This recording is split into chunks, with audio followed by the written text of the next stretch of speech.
सुंदर अप्सरा के मुंह को धनुष बनाया, कटाक्ष को उसकी प्रत्याशा डोरी बनाई, उसके नेत्रों को उसने संकेत बनाया और पूंछों को पूरी बनाया। उसे मंजुघोषा अप्सरा को सेनापति बनाया। इस तरह कामदेव अपने शत्रु भगत को जीतने के तैयार हुआ। इस समय मेधावी मुनि भी युवा तथा इष्ट पुष्ट के उन्होंने यज्ञोपवीत तथा दंड धारण कर रखा था। उस मुनि को देखकर मंजुघोषा ने धीरे धीरे मधुर वाणी से वीणा पर गाना शुरू किया। मेधावी मुनि भी मंजुघोषा के मधुर गान पर तथा उसके सौंदर्य पर मोहित हो गए। वह अप्सरा उस मुनि को कामदेव से पीड़ित जानकर आलिंगन करने लगी। वह मुनि उसके सौंदर्य पर मोहित होकर शिव रहस्य को भूल गए और काम के वशीभूत होने के कारण उन्हें दिन और रात्रि का कुछ भी ध्यान न रहा। एक दिन मंजुघोषा उस मुनि से बोली, हे मुनि, अब मुझे बहुत समय हो गया है, वचनाश करना जी, स्वर्ग जाने की आज्ञा दीजिए। उस अप्सरा के ऐसे वचनों को सुनकर मुनि बोले, हे सुंदरी, तू तो आज इस संध्या को आई है, अभी प्रांत काल तक ठहरो। मुनि के वचनों को सुनकर वह अनेक साथ रमण करने लगी और बहुत समय बीत गया। फिर उसने मुनि से कहा, हे मुनि देव, अब आप मुझे स्वर्ग को जाने की आज्ञा दीजिए। मुनि बोले, हरि, अभी तो कुछ भी समय नहीं हुआ है, अभी कुछ देर और ठहरो। इस पर वह अप्सरा बोली, हे मुनि, आपकी रात्रि को बहुत लंबी है, अब आप सोचिए कि मुझे आपके पास आए हुए कितना समय हो गया है। उस अप्सरा के वचनों को सुनकर मुनि को ज्ञान प्राप्त हो गया और समय का विचार करने लगे। जब रमण करने के समय का उस अप्सरा को काल का रूप समझने लगे। वह महान क्रोधित हुए और तप नाश करने वाली उस अप्सरा की तरफ देखने लगे। उनके अधर कांपने लगे और इंद्रियां व्याकुल होने लगी। तब मुनि उस अप्सरा से बोले, हे दुष्टा, मेरे तप को नष्ट करने वाली, तू अब मेरे श्राप से पिशाचनी हो जा। तू महान पापिनी और दुराचारणी है, तुझे अधिकार है। उस मुनि के श्राप से वह पिशाचनी हो गई। तब वह बोली, हे मुनि, अब मुझ पर क्रोध को त्याग कर प्रसन्न हो जाइए और इस श्राप का निवारण कीजिए। तब मुनि को कुछ शांति मिली और वह पिशाचनी से बोले, रे दुष्टा, मैं तुझे श्राप से छूटने का उपाय बतलाता हूँ। चैत्र माह के शुक्ल पक्ष की जो एकादशी है उसका नाम पाप मोचनी है। उस एकादशी का व्रत करने से तेरी पिशाचनी की देह छूट जाएगी।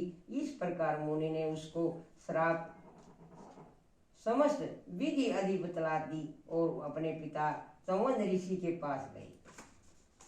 चौवन ऋषि अपने पुत्र को देखकर बोले, रे पुत्र, तूने ये क्या किया? तेरे समस्त तप नष्ट हो गए हैं। मेधावी बोले, पिताजी, मैंने बहुत बड़ा पाप किया है, आप उससे छूटने का कोई उपाय बतलाइए। चौवन ऋषि बोले, हे तात, तुम चैत्र माह के शुक्ल कृष्ण पक्ष की पाप मोचनी का नाम ही एकादशी का विधि था, भक्ति पूर्वक व्रत करो। इन वचनों को सुनकर मेधावी ऋषि ने पाप मोचनी एकादशी का विधि पूर्वक उपवास किया, जिसके प्रभाव से इनके समस्त पाप नष्ट हो गए।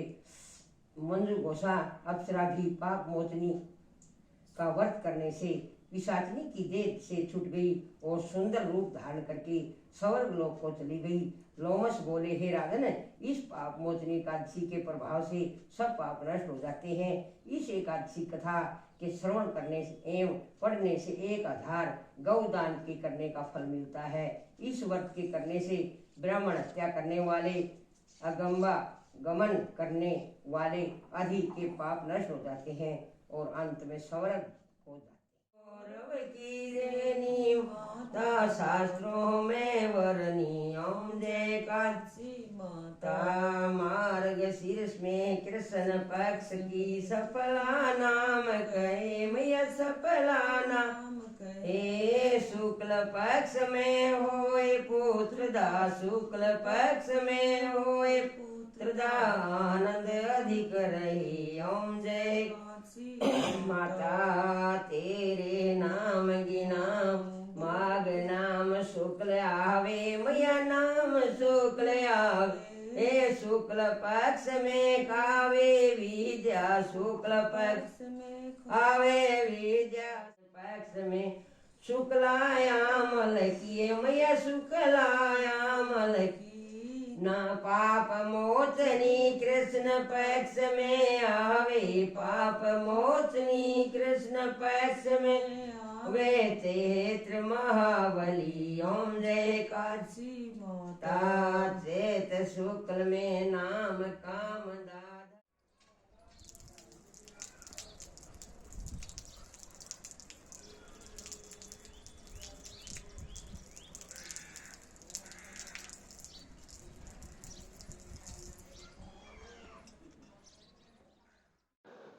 आजकल के बच्चे जो है चटपटा और तीखा और तला हुआ खाना कुछ ज़्यादा पसंद करे हैं और अपना दीपेश तो इन चीज़ों का खास करके शौकीन है।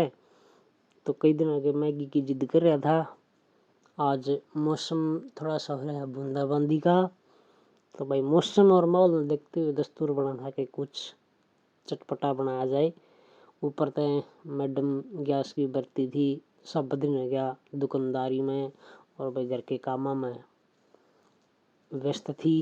तो वहाँ भाई क्यों ज़्यादा तंग करी, ये रोटी टोटी पकोगी सब्जी बनाओगी, इससे अच्छा भाई अपना क्यों ना पकोड़े बनाए जाए, बच्चे भी राजी होके खा लेंगे। तो भाई मैडम ने पकोड़े तैयारी कर ली है, गर्मा गर्म पकोड़े लाग रहे हों तुरंत। थोड़ी सी देर में बन जाएगी चाय और फिर चाय के साथ गर्मा गर्म पकोड़े खावांगे। आ जाओ भाई, सारे पकोड़े अपने बिल्कुल तैयार हो गए हैं, चाय भी बन गई है, बच्चा ने खाने शुरू कर दिए हैं। जिस भी भाई ने गर्मा गर्म पकोड़े खाने हैं सारे भाइयों का स्वागत है, आ जाओ भाई।